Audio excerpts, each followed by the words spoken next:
Doktor Mirko Pešić, specijalista ginekologije i akušerstva, za naš program govori na temu trudnoće. Doktore, za početak, koje su to obavezne analize koje svaka trudnica tokom trudnoće mora da obavi?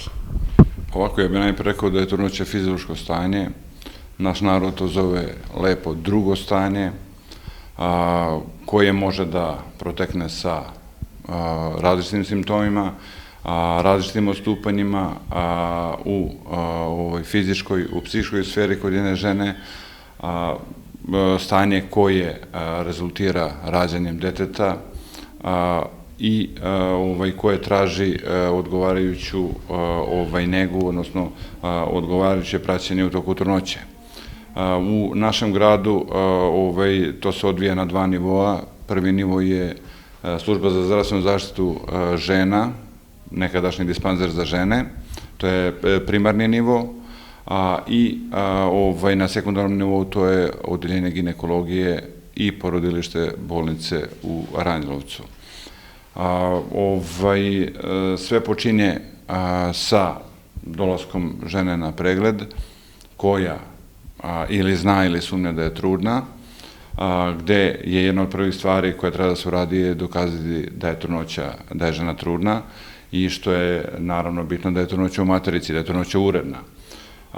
Sve kreće od klasične naše medicinske priče u smislu uzimanja podataka koji čine kockice mozaika koji mi stvaramo ovde da bi videli koga pred sobom imamo, počevši od godina koje su naravno bitne kad je žena u pitanju naročito, alergije na lekove, zatim i na druge supstance, porodična anamneza koja je veoma bitna, jer postoje bolesti i stanja koja se nasleđuju, odnosno koja možemo očekivati u trudnoći ako postoji hereditet, odnosno nasledni faktor.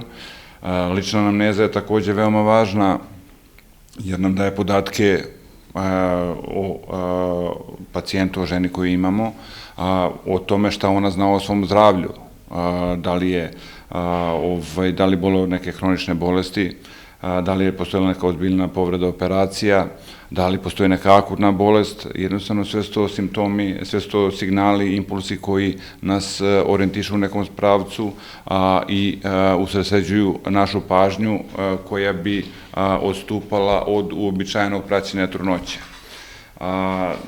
Sledeća stvar koja se radi je analiza menstruacionog ciklusa i određivanje termina porođaja.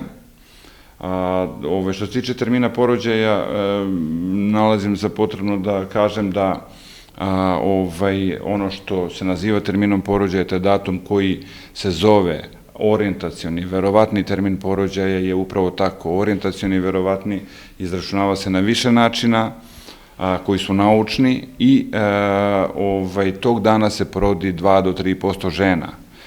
Veći deo se porodi pre, manji kasnije i taj termin je, kažem, samo orijentacija i 2 nedelje nakon toga žena je u terminu porođaja. Kada probije 2 nedelje, onda je to postterminska trudnoća. To su neke nepoznanice koje postoje i koje kod žena, nalazim za potrebno, mora da se rasprave. Naravno da to mi ovde jasno kažemo i naravno to računanje koje je u narodu da trudnoća traje 9 meseci, trudnoća traje 10 lunarnih meseci, 40 nedelja ili 280 dana.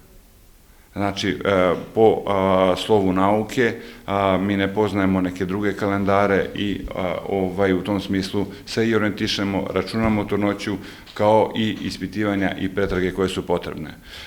Kad smo završili sa prvim danom poslednje menstruacije i izračunavanjem termina porođaja, prelazimo na akušersku anamnezu, da li je žena imala porođaje do sada, kakvi su bili prirodni ili abdominalni, odnosno carskim rezom, iz kojih razloga, da li je bilo pobačaja, spontanih, namernih i tako dalje, onda se ide pri tom prvom kontaktu na jedan kompletan pregled koji uključuje i merenje težine, merenje visine, zatim merenje krvnog pritiska, uzimanje papa testa ako nije ranije uzet, potom radi se jedan kompletan pregled, kompletna jedna inspekcija i radi se i ginekološki pregled. Daje se uput za laboratorijske analize. Šta je tu bitno? Bitno je da se odredi krvna grupa i to mora da postoji na papiru kao takvo, zbog toga da jednostavno znamo koga imamo pred sobom, koje krvnoj grupi pripada, određuje se RH faktor, ukoliko je negativan kod žene, traži se RH faktor muža, odnosno partnera, zbog RH inkompatibilije.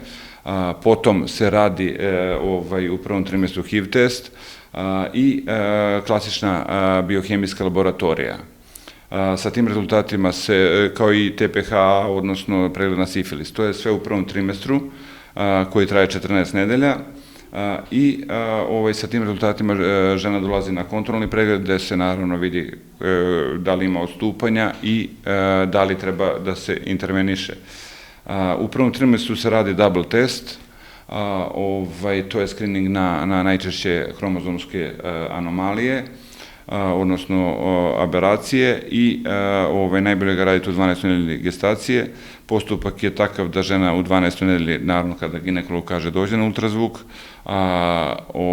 odradi se korektan ultrazvučni pregled, mere se određeni parametri koji se upisuju u formular koji postoji i u laboratoriji se daje krv, izračunava se verovatnoća, odnosno stepen rizika za nastanak, odnosno postojanje pre svega Downovog sindroma.